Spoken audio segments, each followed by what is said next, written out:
Let me tell you about Sarah, a young woman who changed her life through the power of self-motivation. You see, 5 years ago, she was working a dead-end job at a local diner, barely making ends meet and feeling completely stuck in life. Every morning, she'd look in the mirror and see someone who had given up on their dreams.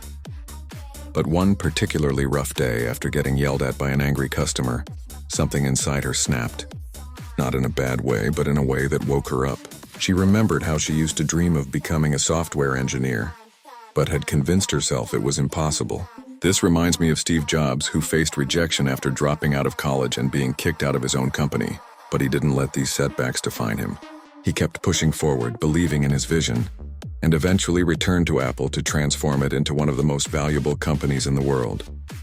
Inspired by stories like Jobs, Sarah started small. She began teaching herself to code for 1 hour every morning before work.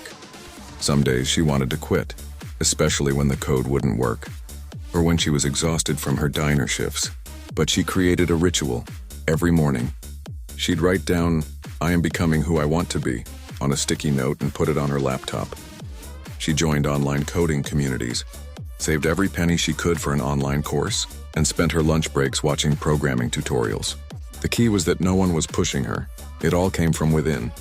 She became her own cheerleader, her own mentor, her own motivation.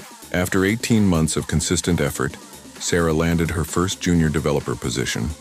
Today, she's a senior software engineer at a tech startup, earning 4 times what she made at the diner. But more importantly, she's proud of who she sees in the mirror. Here's what I've learned from Sarah's story. Self-motivation isn't about grand gestures or dramatic changes. It's about showing up for yourself every single day, even when it's hard. It's about believing in your potential enough to take that first step, and then the next one, and the next one after that. Because at the end of the day, the person who can push you the furthest is looking right back at you in the mirror. Your dreams are too important to wait for someone else to believe in them first.